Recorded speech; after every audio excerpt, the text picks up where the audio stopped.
Non, je ne me souviens plus du nom du bal perdu. Ce dont je me souviens, c'est de ces amoureux qui ne regardaient rien autour d'eux. Olivier Py, on est dans un mot à mot. Le premier mot que je vous propose, ou que je te propose, c'est aporie. C'est un mot magnifique. C'est un mot magnifique. Alors, il y en a une qui me vient immédiatement à l'esprit, et particulièrement aujourd'hui dans la situation où nous sommes, et puis au Festival d'Avignon, c'est les rapports entre le théâtre et le politique. C'est-à-dire que le théâtre tend toujours vers le politique, mais si le théâtre devient de la politique, il n'est plus du théâtre. Et en même temps, si le théâtre n'est pas politique, il n'est pas non plus complètement du théâtre. Donc on doit vivre dans ce rapport aporétique entre la politique et le théâtre. Mais ce qu'on pourrait dire, c'est que c'est une aporie de bonne qualité. C'est une aporie, au contraire, qui nous maintient dans une inquiétude, dans une instabilité. Est-ce que nous servons à quelque chose? Est-ce que nous servons? Et au service de qui sommes-nous? Quelles sont les limites de notre art? Toutes ces questions-là, elles sont à l'endroit exactement d'une aporie, peut-être les mauvais jours simplement d'un paradoxe, mais d'une aporie ou d'un paradoxe de très très bonne qualité. Deuxième expression au mot, c'est l'idée de l'absence de langage. Alors qu'on retrouve par exemple dans Vitriol, l'une des pièces que vous mettez en scène ici, vous proposez en tout cas ici, oui, c'est l'absence de langage. Qu'est-ce qu'on fait quand il n'y a plus de langage? Oui, ça aussi, ça croise tout à fait ce qui se passe aujourd'hui.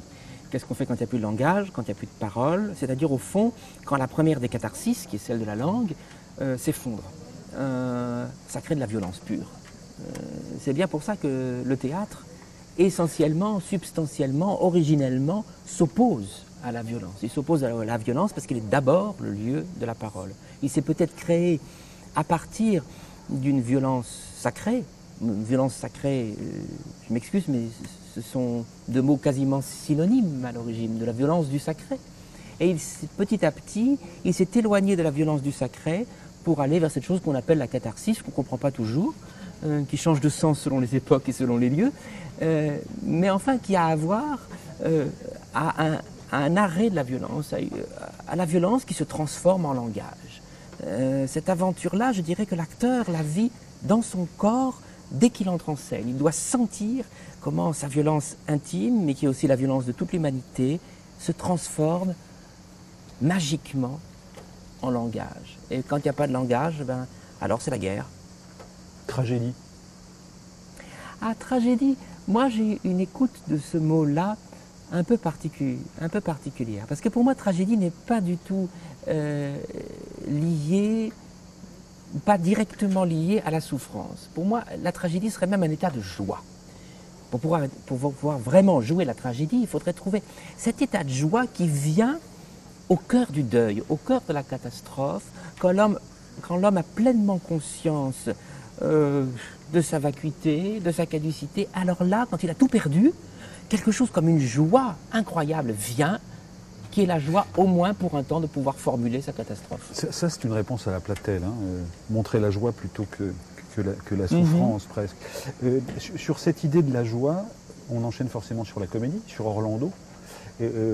Pourquoi est-ce que ce qui se dit dans Orlando a à voir avec la tragédie alors que la forme n'est pas celle de la tragédie? Bon, j'ai sous-titré Orlando une comédie, mais c'est surtout pour attirer le public, hein, parce que je sais que les comédies marchent bien. Mais la vérité, c'est le côté démagogique de Py, ça. Oui, c'est le côté directeur, enfin voilà, le côté directeur.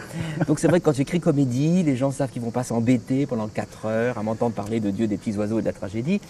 Mais au fond, ce qui m'intéressait surtout dans Orlando, c'était de croiser les genres. Donc il est possible qu'à certains moments, le drame satirique tombe un tout petit peu dans la tragédie. Bon, les genres, ce sont des étiquettes qui ont toujours été postérieures. Eschyle ne savait pas qu'il écrivait des tragédies. Et je ne suis pas sûr qu'Aristophane savait qu'il écrivait des comédies. Alors moi non plus, je ne sais pas ce que j'écris. Voilà. J'écris des choses dans lesquelles la parole est vive et croise les genres. On regarde un extrait de Orlando. Décor et dispositif, c'est Pierre-André Weitz qui travaille avec vous. On regarde Orlando ou l'impatience. Montre-moi ton corps. Dans la lumière ou dans la nuit? Dans la lumière de la nuit.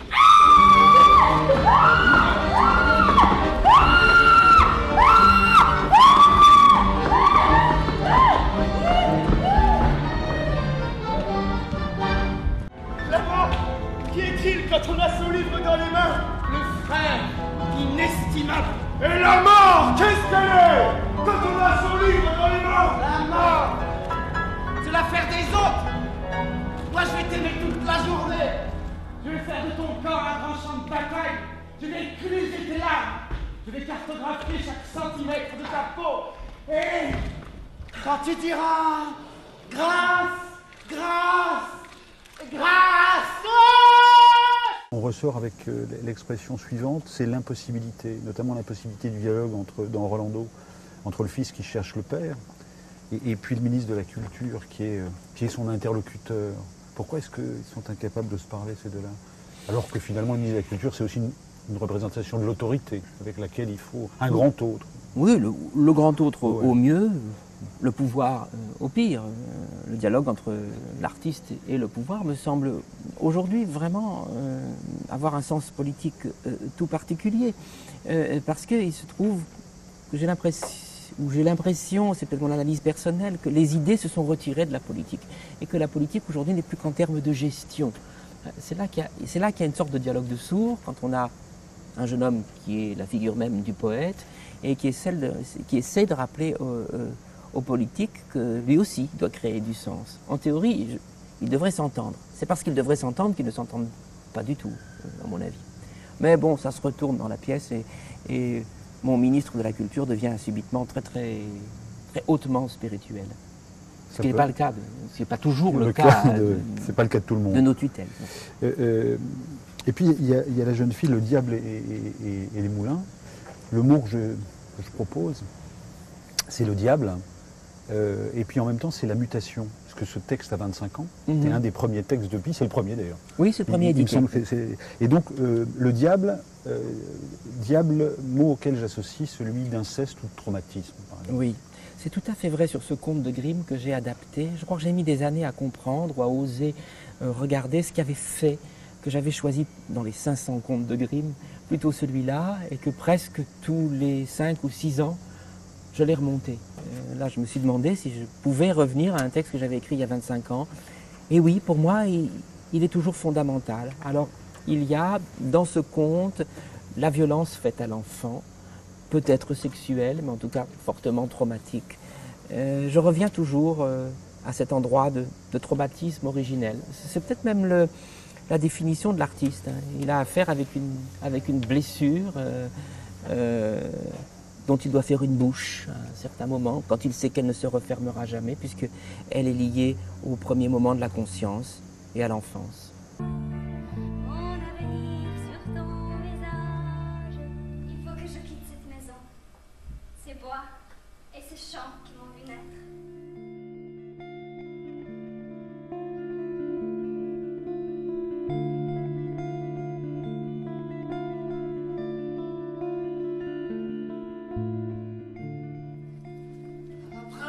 Mon prince, j'ai vu cette nuit dans le verger ce que mes yeux n'avaient jamais vu. Une poire a été mangée. Je le sais. Mais prince, mon prince, c'est un esprit qui a mangé la poire avec sa bouche, sans s'aider de ses mains, car il n'avait pas de mains. Le mot qui viendrait derrière, c'est initiation, ou les deux mots. J'associe initiation à perfection. C'est-à-dire qu'une initiation ratée, ça peut donner un perfectionnisme. Quelque chose qu'on n'atteindra jamais. Je me suis toujours grandement méfié des perfectionnistes. Je pense Quoique. Non, je ne suis absolument pas un perfectionniste. Quand un artiste est défini comme un perfectionniste, je me méfie un petit peu. Nous ne sommes pas... Il peut être névrotique quand même. Ah ben, il peut être névrotique, justement, c'est ce qui devrait le priver de cette obsession de la perfection. Non, ce que l'art cherche, et l'art théâtral particulièrement, ce n'est pas la perfection, c'est la vie. C'est la vie même. Et il se trouve que la vie n'est pas une chose parfaite, la vie n'est pas une science exacte. Donc dans l'art, on devrait créer de la vie, on devrait créer du vivant, on devrait créer des éléments de vie qui ont cette forme étrange, puisque ce sont des œuvres d'art et pas des enfants par exemple, mais qui ne sont pas plus parfaits que nos enfants. Mais c'est ça qu'il faut rêver de faire jouer les enfants entre eux, faire jouer les éléments vivants de la langue, les éléments symboliques qui sont des êtres vivants, et les faire jouer entre eux. Très logiquement, métissage. C'est une idée qui m'est très chère, peut-être parce que je suis une sorte de bâtard de la Méditerranée, je suis un parfait bâtard de la Méditerranée, je me sens à la fois italien, espagnol, juif, arabe et tout ce qu'on veut. Mon identité française, elle vient plus tard, elle vient dans la langue et dans les idées. Elle ne vient pas du tout comme l'appartenance à un sol. Ma famille n'est pas née sur le sol français et mes lointains ancêtres, j'en ai même en Allemagne, mais j'en ai aussi en France. C'est une identité d'abord européenne et méditerranéenne. Je crois toujours que le mot Méditerranée est la résolution de tous les conflits. Je pense que ce soit en Israël, ou que ce soit au Maghreb, ou que ce soit partout, si on avait hautement la conscience que nous appartenons à la Méditerranée, toutes les différences identitaires s'effondreraient. C'est la bonne parole de la Méditerranée. Il suffit de la regarder pour qu'elle apaise les conflits. Mais Méditerranée, Yannis Mavrotsakis, donc c'est Vitriol, pièce donnée en grec, surtitrée en français. Et là, le mot que j'associerais à cette pièce, c'est perte. Ah oui, absolument. C'est-à-dire que la Grèce de ces dernières années a vécu une sorte d'avant-poste de la catastrophe et a connu très vite les conséquences d'une crise économique sur le rapport même à la langue. Ce qui est d'ailleurs le thème d'un autre spectacle, celui d'Arojo, qui je crois qu'ils ne se connaissent pas avec Mavrotsakis, mais ils sont vraiment très proches. Quand je disais que quand la catharsis s'effondre, on perd sa langue et il n'y a plus que la violence, c'est tout à fait le sujet de la pièce de Mavrotsakis. C'est pour ça que quand je l'ai lu, ça m'a vraiment frappé. Et je suis parti à Athènes pour rencontrer à la fois la souffrance des Athéniens, mais aussi leur incroyable énergie. Peut-être que justement, ils arrivent à la puiser dans la tragédie. C'est pas parce qu'ils sont athéniens qu'ils connaissent particulièrement bien les tragiques, mais enfin, ils ont l'habitude du questionnement tragique qui est un rapport spécifique à la parole. Dans cette, alors, les mots qui me viendraient derrière, c'est contradiction. Contradiction entre quoi? Entre Pi, qui souvent propose des portes de sortie, enfin en tout cas des possibilités de penser une sortie de crise. Et puis il y a chez ce grec-là, chez cet auteur-là, marqué par la tragédie, il y a forcément un mot qui est terrible, c'est inexorable. C'est-à-dire que quand on est dans le couloir de la mort, c'est toujours la mort qui va arriver. Oui, le mot inexorable est très juste, je crois même qu'il est plusieurs fois dans la pièce. C'est une génération qui vit la perte de son destin comme inexorable. C'est petit à petit la prise de conscience d'une génération, je crois que ça vaut pour les 3 pièces grecques qui sont présentées, la prise de conscience d'une génération qu'elle est perdue, que c'est cassé, que c'est fini, et donc il ne lui reste plus que le chant du poème. Alors, moi je peux entendre ça, mais je ne suis pas un tragique moi-même. Je n'ai pas... Ma vie, peut-être heureusement, ne m'a pas fait croiser les éléments tragiques qui me permettraient de me considérer comme un poète tragique.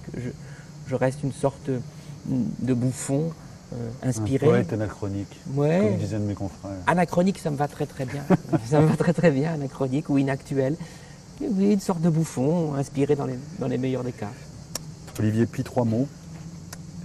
Commencent tous par P. Public. Public, je lui dois tout. Je sais que ça paraît démagogique quand je dis ça, mais il ne faut pas oublier que quand on a fait les grands spectacles qu'on a fait à Avignon, la profession a boudé, les critiques ont été souvent méchantes, mais le public était là. Je suis l'exemple même d'un homme entouré d'une, à l'époque, jeune compagnie, qui a cru faire du théâtre de recherche, du théâtre expérimental, et qui a découvert le théâtre populaire. Le théâtre populaire...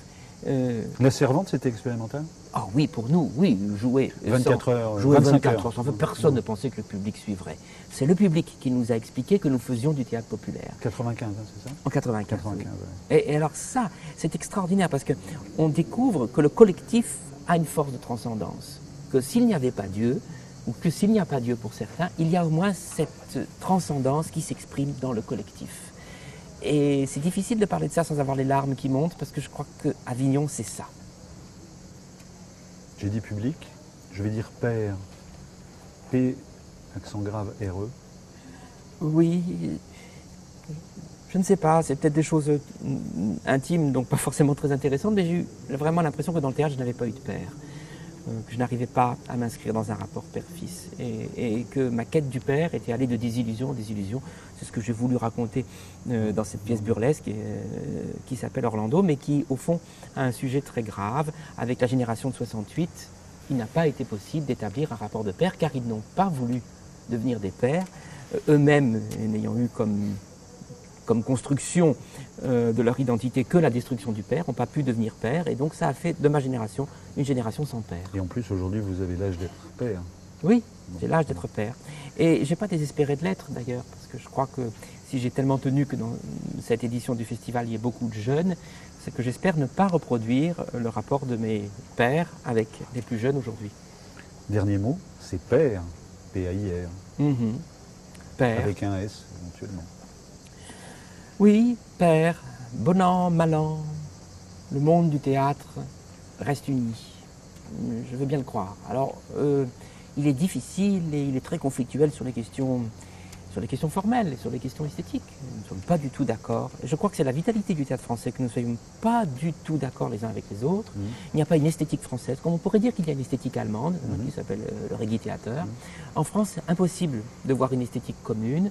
Et donc, avec les pairs, on se retrouve sur des choses, au fond, beaucoup plus fondamentales, qui sont très simples, qui est l'idée du théâtre comme service public. Là, je crois que le dialogue avec mes pairs est absolument lumineux. Et avec le père intermittent? Et avec le père intermittent, oui. qu'il soit en haut ou qu'il soit à côté de moi, avec le père intermittent, il faut se rappeler que ce qui est important, c'est pas le père, c'est le fils. Excusez-moi de parler comme un chrétien, mais ce qui est important, c'est le Fils, c'est-à-dire c'est l'incarnation, c'est-à-dire c'est le vivant, c'est ce qui se passe là, maintenant, aujourd'hui, avec les gens qui sont là en face de moi, c'est ça le Fils. C'est pas une idée comme ça d'un invertébré gazeux qui serait le Père, qui serait purement conceptuel. Non, le Fils, c'est l'être que j'ai en face de moi et qui me pose des questions et à qui je pose des questions.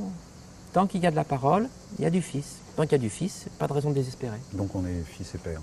Merci Olivier Pi. Merci. Et vice-versa. Et vice-versa. On se retrouve bientôt. Merci. Non, je ne me souviens plus du nom du bal perdu. Ce dont je me souviens, c'est de ces amoureux qui ne regardaient rien autour d'eux.